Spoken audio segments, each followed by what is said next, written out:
السلام علیکم ورحمۃ اللہ وبرکاتہ نحمدہ ونصلی علی رسولہ الکریم اما بعد فاعوذ باللہ من الشیطان الرجیم بسم اللہ الرحمن الرحیم علم تر کیف فعل ربک باصحاب الفیل علم یجعل کیدہم فی تضلیل وارسل علیہم طیرا ابابیل ترمیہم بحجارۃ من سجیل فجعلہم کعصف مأکول۔ شروع اللہ کے نام سے جو بڑا مہربان نہایت رحم کرنے والا ہے۔ سورۃ الفیل۔ سورۃ الفیل مکی صورتوں میں سے ایک صورت ہے۔ اس کی 5 آیتیں اور 1 رکوع ہے۔ علم ترا، کیا آپ نے نہیں دیکھا، کیفا کہ کیسا، فعلا سلوک کیا، ربکا آپ کے رب نے، باصحاب الفیل ہاتھی والوں کے ساتھ، علم یجعل کیا نہیں کر دیا تھا اس نے، کیدہم ان کی تدبیر کو، فی تضلیل بیکار، علم تر کیف فعل ربک باصحاب الفیل، کیا آپ نے نہیں دیکھا کہ آپ کے رب نے ہاتھی والوں کے ساتھ کیا کیا، علم یجعل کیدہم فی تضلیل، کیا اللہ تعالیٰ نے ان کی تمام تدابیر کو ناکام نہیں بنا دیا تھا، وارسل اور اس نے بھیجے، علیہم ان پر، طیرن پرندے، ابابیل گروہ در گروہ یا اکٹھے، وارسل علیہم طیرا ابابیل اور اس طرح ہوا کہ اللہ تعالیٰ نے ان پر جھنڈ کے جھنڈ، گروہ در گروہ پرندے بھیجے، ترمیہم جو پھینکتے تھے ان پر، بحجارۃ پتھر، من سجیل کنکر قسم کے، ترمیہم بحجارۃ من سجیل جو ان پر اوپر سے پتھریلی کنکریاں پھینکتے تھے، فجعلہم پس کر دیا ان کو، کعصف بھوسے کی طرح، معقول کھائے ہوئے،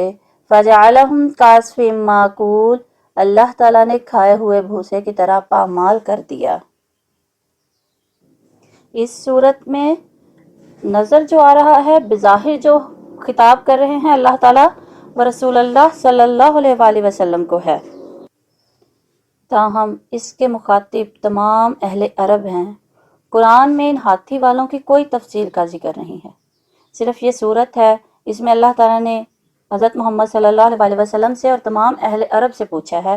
کہ کیا آپ نے نہیں دیکھا کہ آپ کے پروردگار نے ہاتھی والوں سے کیا برتاؤ کیا، لیکن قرآن پاک میں اس کی تفصیل کا ذکر نہیں ہے کہ یہ کون لوگ تھے، کہاں سے آئے تھے اور کیوں آئے تھے،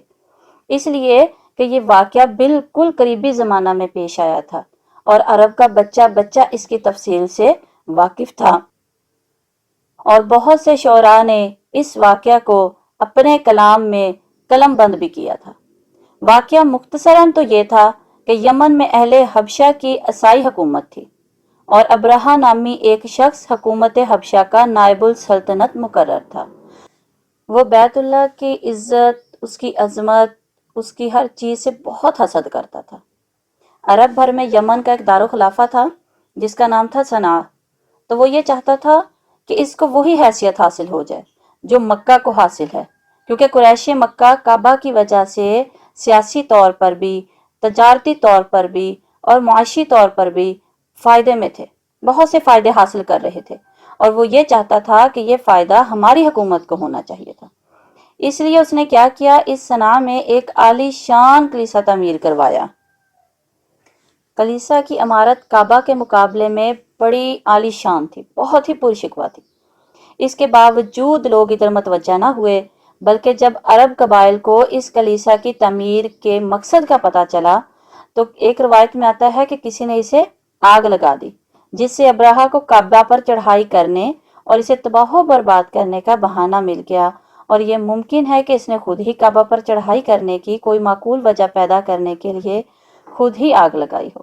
یا اس کی بے حرمتی کروائی ہو۔ بہرحال ابرہہ نے کعبہ پر چڑھائی کے لیے 60,000 افراد پر مشتمل ایک لشکر تیار کیا۔ اس لشکر میں 13 ہاتھی بھی تھے اور وہ خود بھی ایک اعلیٰ درجہ کے محمود نامی ہاتھی پر سوار تھا۔ یہ لشکر مکہ کی طرف روانہ ہوا تو راستے میں اکثر عرب قبائل مزاحمت کے لیے آئے، لیکن ابرہہ کے اتنے بڑے لشکر کے مقابلہ میں ان کی کیا حیثیت تھی، کیونکہ وہ نکلا ہی اسی ارادے سے تھا۔ جتنے بھی عرب قبائل علاقے اس کے سامنے آتے گئے اس کو روکنے کے لیے، تو اس نے کیا کیا، ان کا مقابلہ کیا اور ان کو شکست دے دی۔ وہ شکست کھاتے اور گرفتار ہوتے گئے۔ آخر کار ابرہہ منع اور مزدلفہ کے درمیان ایک مقام ہے محصر، وہاں تک پہنچ گیا۔ اس نے وہاں ڈیرے ڈال لیے، کچھ لوٹ مار بھی کی۔ عبد المطلب جو ان دنوں کعبہ کے متولی اعظم تھے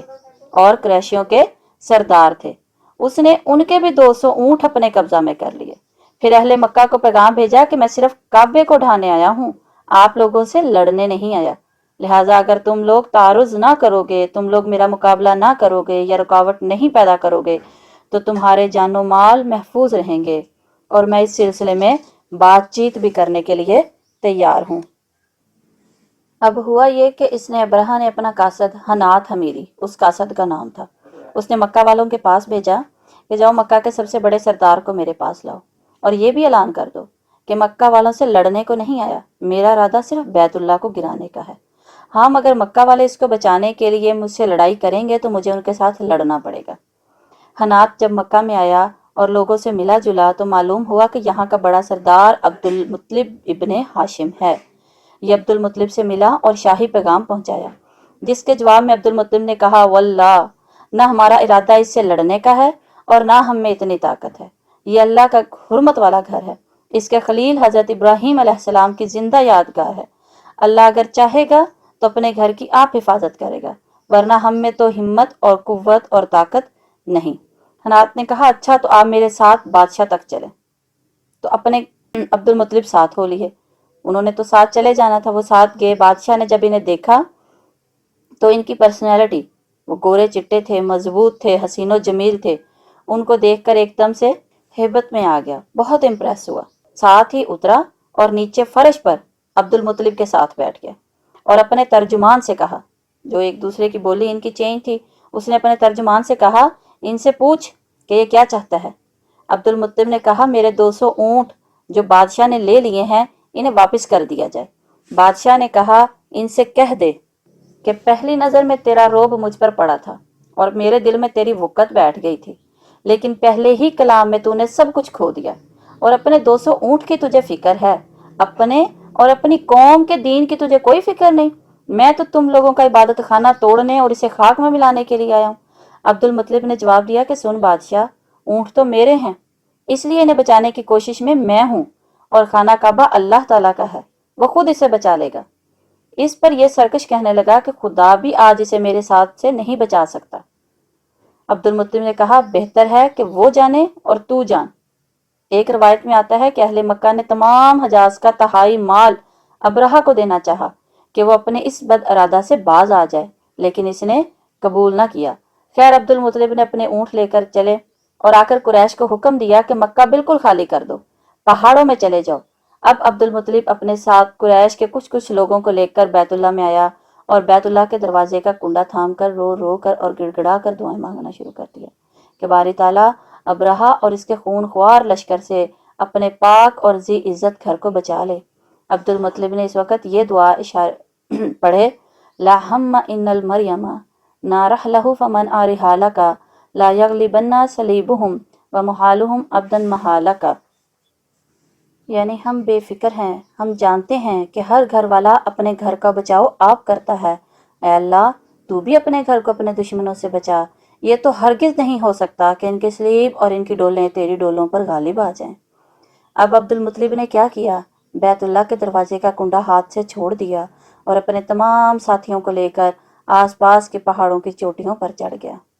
دوسری صبح ابرہہ کے لشکر میں مکہ میں جانے کی تیاریاں ہونے لگیں۔ اپنا خاص ہاتھی جس کا نام محمود تھا اسے تیار کیا، لشکر میں کمر بندی ہو چکی اور مکہ کی طرف منہ اٹھا کر چلنے کی تیاری کی۔ اس وقت نفیل ابن حبیب جو اس راستے میں لڑا تھا، کتنے ہی قبائل لڑے تھے نا اسے روکنے کے لیے، تو اس میں ایک نفیل بن حبیب بھی تھے، وہ بطور قیدی ان کے ساتھ تھا۔ وہ آگے بڑھا اور شاہی ہاتھی کا کان پکڑ لیا اور کہا، محمود بیٹھ جا اور جہاں سے آیا ہے وہیں خیریت کے ساتھ چلا جا، تو اللہ تعالیٰ کے محترم شہر میں ہے۔ یہ کہہ کر کان چھوڑ دیا اور بھاگ کر قریب کی پہاڑی میں جا چھپا۔ محمود ہاتھی یہ سنتے ہی بیٹھ گیا۔ اب ہزار جتن کیے